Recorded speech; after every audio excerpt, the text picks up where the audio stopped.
This is a ramble, a rant, and a joke, I hope. The joke I'll have to think up when we're going along.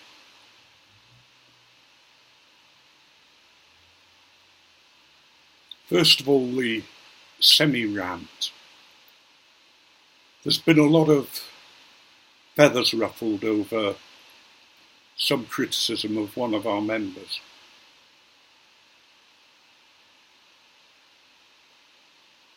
And I can understand it, because he was and is a great influence in the community and has done a lot for smoking in general. And he made what I consider a very unwise video.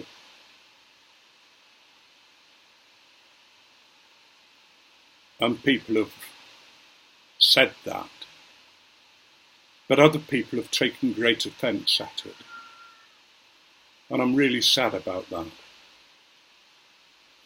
because it seems that we can criticise film stars, politicians, sportsmen, Uncle Tom Cobley and all, as long as we don't like them.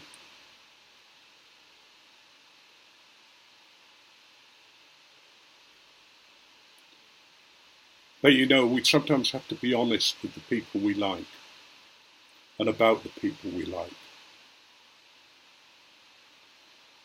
And that's not always easy to do. And it makes fools of us sometimes. And it's certainly made a fool of me in my response to somebody who's leaving the community.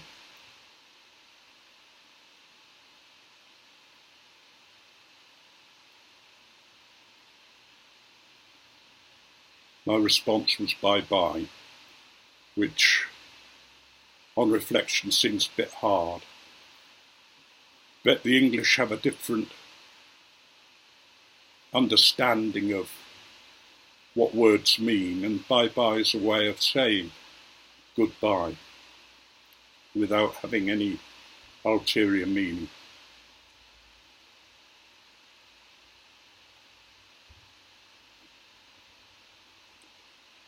I think any criticism we have shouldn't be cruel.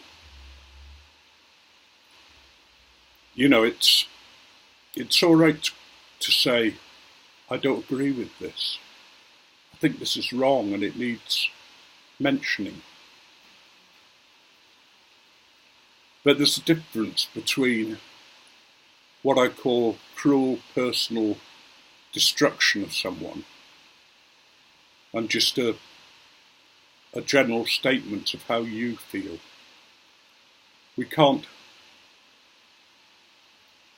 always ignore things because they affect us greatly. When something comes as a surprise to you from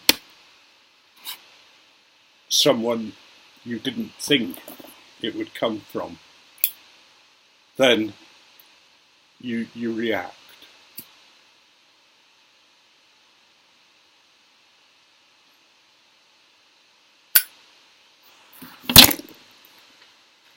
I try not to react to religion, politics and all those things on the YTPC when somebody says something I really don't agree with, because that's your opinion.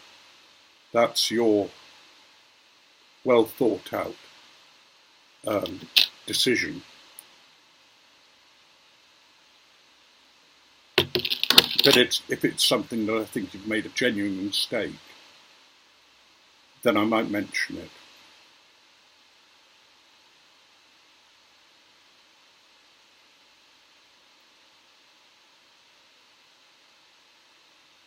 That's enough of the rant, I think. It's a really nice, warm summer's day here, and it has been for several weeks. It's been so warm that one of the big waterfalls in Yorkshire has dried up, which is a great surprise because it doesn't normally dry up. And I know that several reservoirs and rivers are suffering.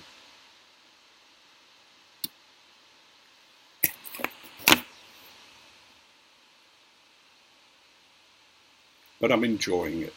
I'm enjoying the just the warmth and the good feeling that the sun can give. And I need the vitamin D after a dull winter.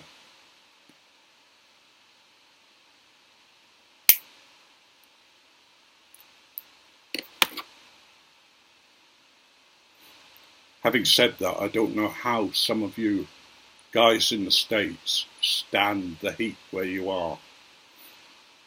I've seen you mopping your brow and, the sweat coming off you. And that must be very, very difficult. So I wish you all the best for the weekend and for the coming days.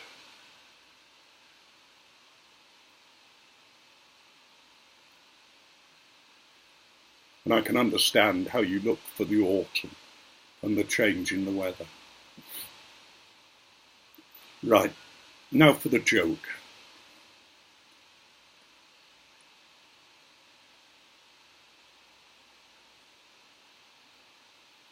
I'm going to tell you two. One's a true story that concerns me. I used to be a priest in the Church of England before I learnt more about the very negative, controlling things of organised religion. And I was going to see a friend of mine who was my confessor director.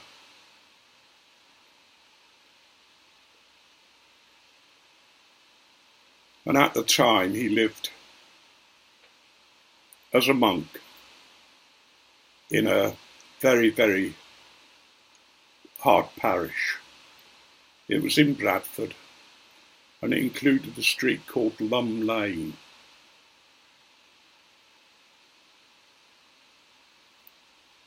Which at the time was full of prostitutes and drug barons and all sorts of nasty things. Young girls were selling their body on the street, as well as the older women.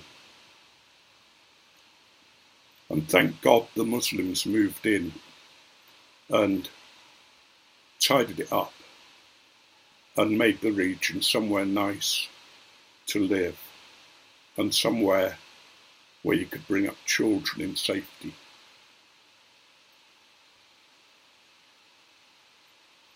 But this particular day, it was a cold day and I had my jacket zipped up to the top. And as I was walking down Lum Lane, a very, very beautiful girl approached me and said, "Would you like to do business?" And I thought, well, I wouldn't mind opening a shop or that kind of thing, because I'm very innocent. But in the end, I said, no, my boss wouldn't like it. And she said, what's it got to do with your boss? And I pulled down my jacket and she could see my dog collar. And she said, oh, that's all right, love. We give you the same discount that we give the bishops.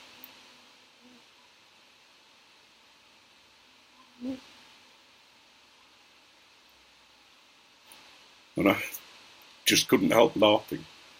And we parted with a smile. The other joke's about this old man and his wife. His wife wanted to go to a beautiful beauty parlour. And she went in for her treatment and he gave her virtually his last money. All he had was £5 or just over $5 left.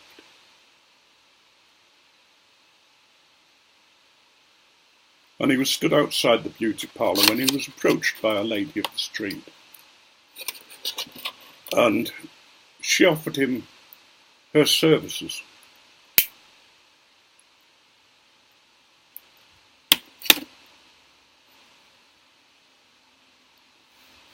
because he'd been stood there for so long, she thought that that was what he was after. And he said to her, he said, "I'm sorry, love, I've only got £5. And she sneered at him and sort of said, "That's not enough," and walked away. When his wife came out of the beauty parlour, having spent her money on beautifying and looking good, the husband said, "Oh, you do look nice, love." But the girl walked up to him and said, "I told you you wouldn't get bloody much for £5.